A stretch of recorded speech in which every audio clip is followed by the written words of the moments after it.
I have retreated into solitude since my last transmission. The general shock of my previous predicament, the material reviewed, and the dissemination into a more digestible format has left me in a vulnerable position. And I have learnt to be more careful in my investigations. The line between curiosity and heresy is often thinner these days, and I discovered that the hard way. And I would like to thank you, dearest listener, and my fellow colleagues of the Logos Historia Vertia for your massive support in these times. And to those of you who suggested I focus my efforts on a more grounded and much more imperial subject. So where better to focus my attention than on our birth world, our beginning, Holy Terra. But I must make a confession. I am not on the throne world. I have never trodden the pilgrim's path, nor felt the sanctioned dust of the throne world beneath my feet. To my eternal regret, I have never basked in the golden radiance of soul, nor stood humbled before the Titan-wrought majesty of the Imperial Palace, or the Adamite glory of the Eternal Gate. To souls such as mine, these are not locations, but echoes, sublime myths and distant legends whispered across the coldness of the void. Instead, I dwell in the shadows of inquiry. I am a scavenger of the truth in an age of enforced ignorance.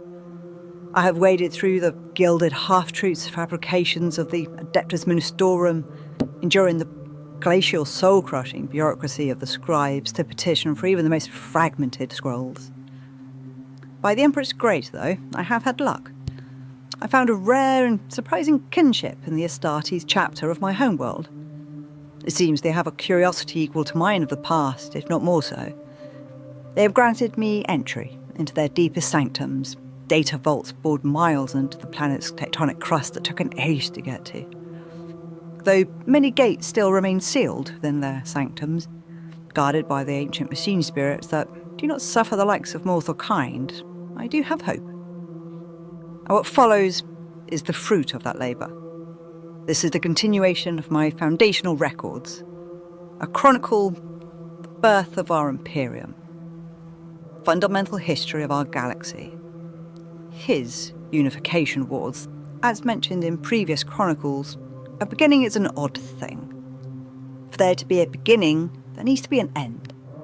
A domino to falls where the effects of change can echo throughout history. Before the Imperium, before the Primarchs, and before the Great Crusade, there was Terra, and the so-called epoch of our golden age that we know now as the Dark Age of technology, a subject that will, in due time, have its own record. But to summarise here, during the Dark Age of technology, psykers emerged in numbers never seen before. At first they were celebrated, the next step in human evolution. They were celebrated in our ignorance, alongside mankind's genius, in the birth of that horror known as abominable intelligence. Humanity's fall began with its own brilliance. The machines we relied on turned on us, using our own technological advancements against us. Demonic incursions brought on by the previously venerated psykers became more violent and commonplace in a wave of madness and death. The final nail in the proverbial coffin, the death stroke of these golden times, was the birth screams of She Who Thirsts, the conclusion of the Aldari's dance of decadence causing humanity's interstellar travel to collapse and hurling mankind into the Age of Strife. Colonies starved, cut off from their supplies. Isolated and alone systems, worlds, continents and conglomerates all started to look out for themselves in a desperate bid of survival. Terra was not immune to this. Old Earth fractured into hundreds of warring states. Some regressed into tribal natures, some wielded the ill-understood relics of the Dark Age of technology to horrific results. Others unleashed atomic, biological and chemical horrors across the plains, and Terra became a radiated, dust-choked battlefield without end. Our blessed homeland shattered by the Age of Strife. Warp storms isolated Terra for millennia. Civilizations collapsed, continents burned. The once plentiful and deep oceans of the world simply vanished, boiled away, poisoned or evaporated until only one remained by the end of the Unification Wars. a single dying sea. Even that was stolen in spite in the end.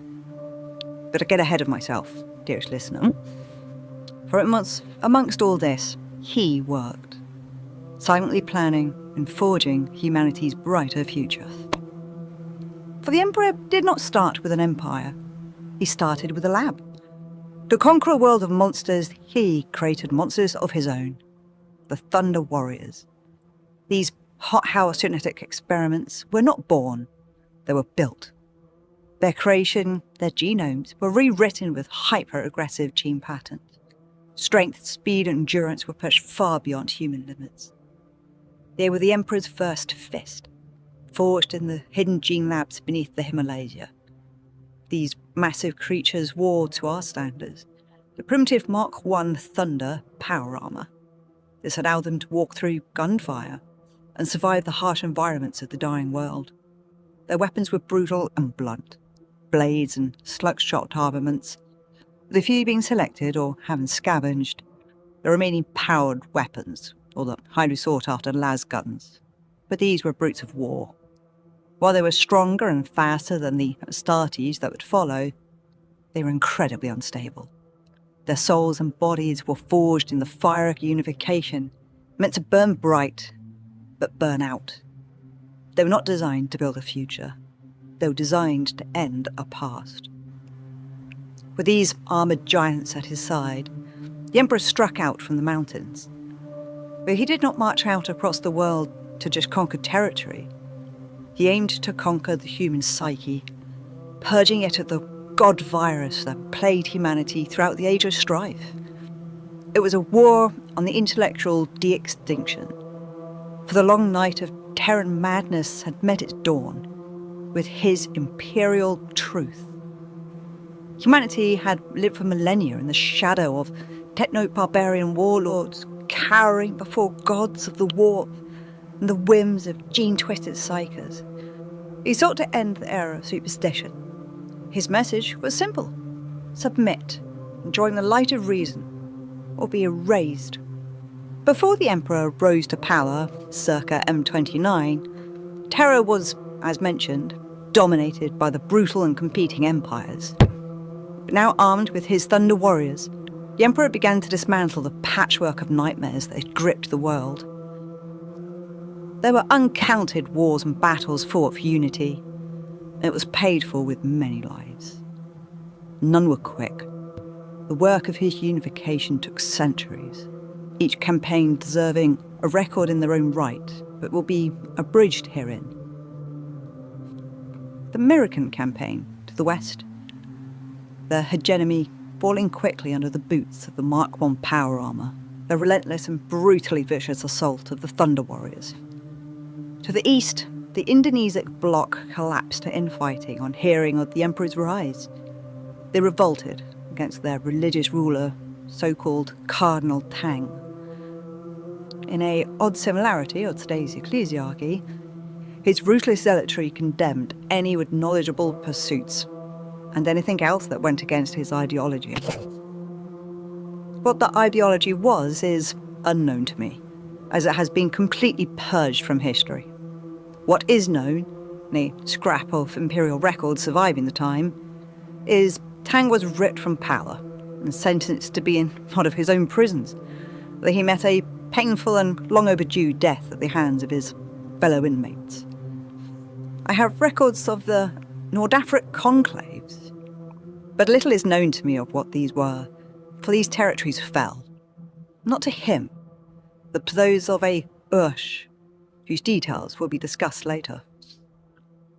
To the north, the Nordic Techno-Barbaric Confederacy under a priest king fell, whose head was taken by the Emperor himself. This long and bloody campaign, named after the fact as Battle of the Red Frost, is interesting, as it is noted in the archives that he was with 30 of his life wards, the Golden Custodies. Although I have not penned a record on them just yet, the fact that he had genetically modified and lifted humanity to this peak so early is interesting and worthy of note. But moving on from records yet to be done, There was the Pan-Pacific Empire. The vast territories of the Pacific were ruled by the Unspeakable King, the arch-tyrant of Pan-Pacifica. He ruled through sorcery and his dreaded Black Guard, warriors whose very presence is said to cause madness. Eventually, the Unspeakable King was overthrown by the stubborn clans of Albia, wielding what best can be described as proto-dreadnought armour. From that vacuum rose Northan Doom, a half-mad, half-genius. He replaced sorcery with cold science and apparent chronomancy relics. Under Doom, the Pan-Pacific became a juggernaut of background soldiers and megacities. In a series of battles, including the Siege of High Valerian, the Pan-Pacific was defeated by the Thunder Warriors, and Doom was executed, a tyrant found beyond redemption. Mel, the aforementioned Ursh, the greatest rival to the Emperor, located in the northeast and central landscape of Old Earth, it was ruled by a Callaghan, Sorcerer King. From the Astartes chapter records, I have found an alarmingly intact passage from a pre-imperial script. I dare say the original is in some heavily guarded and well-sanctified vault on Terra, but this record gets a glimpse of the horrors the leader of the Ursh unleashed on his own people. Described here as old magics, and I quote, "Daemons most foul would prowl the earth and tear the land asunder." It goes on to mention in blasphemous detail the names of such beings, but I dare not corrupt this page nor this sanctum by uttering them. This is clear from today's perspective just what this is. The warp. This Callaghan, a being who bartered his people's sanity for the patronage of the ruinous powers. On a climactic battle with the Imperial forces, the Sorcerer King fielded Red Engine warriors and shock troops. The conflict culminated in the 9th Battle of Zir, the date of which varies wildly between late M29 and the early M30s. In the battle, it is said the Emperor personally took to the field, unmaking Callaghan with a golden light. The Sorcerer King broken, laid by the wayside, his forces swept the remaining holdouts of the Ursh territories. Following the Battle of Brazkev, the Red Citadel was dismantled, and the last of the Ursh dark arts were finally put to the flame. And lastly, the Ethnarchy of the Caucasus Waste. At least the jagged, lightning-scarred peaks of the Caucasus Mountains, a nightmare of ancient technology festered for decades. The Ethnarchy, a domain of mutated eugenics and machine-worshipping oligarchs, defied the Emperor's vision of a unified Terra with a chilling sophistication. While other warlords fought with scrap and fury, the Ethnarchs sat atop deep subterranean cities shielded by shimmering power webs and defended by Cassis, described here as monstrous gene-forged warriors capable of even slaughtering the Emperor's early armies. The conquest was born from blood and failure. The initial Imperial assault saw 1 million soldiers and 10,000 Thunder Warriors fall to the Ethnarchy's labyrinthine defences. Realising that brute force from above was futile, the Emperor turned to his fledgling 18th Legion, later named the Salamanders. It was a desperate final gambit. 20,000 of those transhuman warriors boarded terminite boring machines, somehow attained by him from Mars long before any official contact was made. And with these machines, they drilled kilometres into the Earth, infiltrating the Tempest galleries. Deep in the subterranean dark, the Legion fought, making their way through electromagnetic storms and machine controlled by that most abominable intelligence of artificial thinking machines. They eventually reached the massive geothermal furnaces that powered all this. They sabotaged these engines. The Astartes tore down the mountain's defences from the inside out, allowing the Emperor's main force to finally descend and extinguish their defiance. Though the cost was high, with only 1,000 warriors of the 18th climbing back to the surface.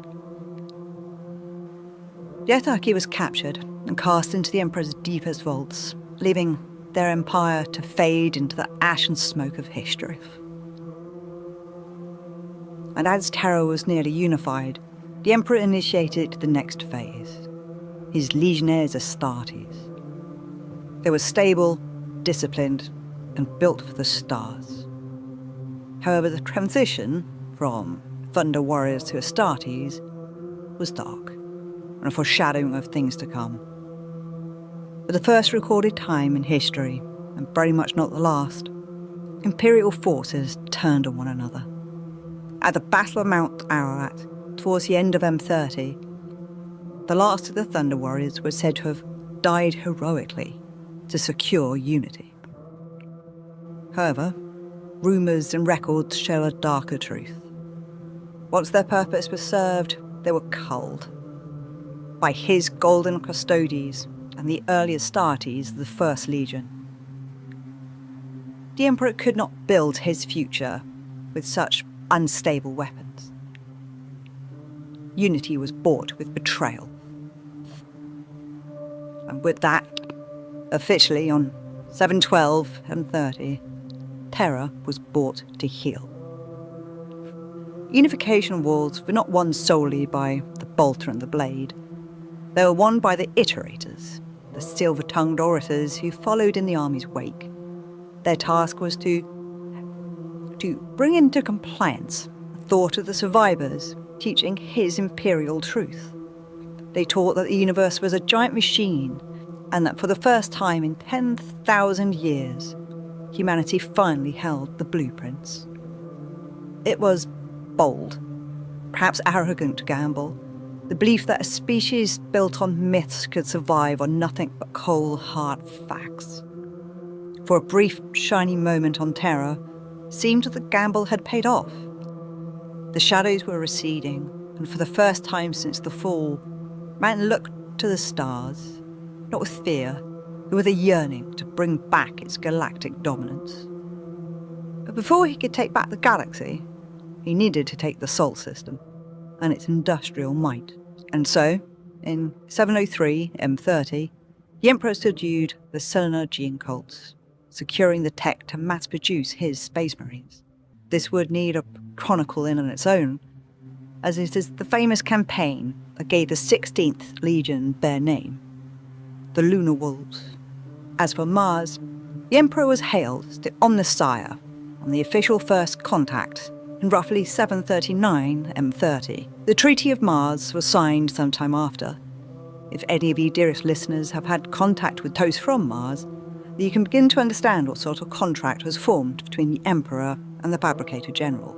Various sub-clauses, terms and contingencies have all been carefully worded and monitored by both parties. However, in doing so, prevented a battle that neither side could comfortably win. So with the contract taking over conflict, the union of the Throne World and that of the Forge World was sealed.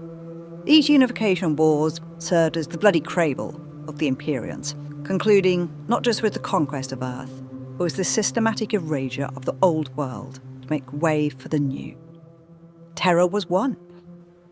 The Techno-Barbarian tribes were gone, replaced with the nascent administratum. The radiation-scarred wastes were built over by the Imperial Palace. Under the Emperor's directive of his Imperial Truth, the supernatural was rebranded as the extra-dimensional.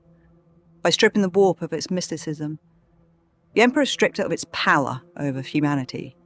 If a demon is merely a sentient energy construct beyond our current understanding, it can be fought, can be studied, categorized, and eventually ignored.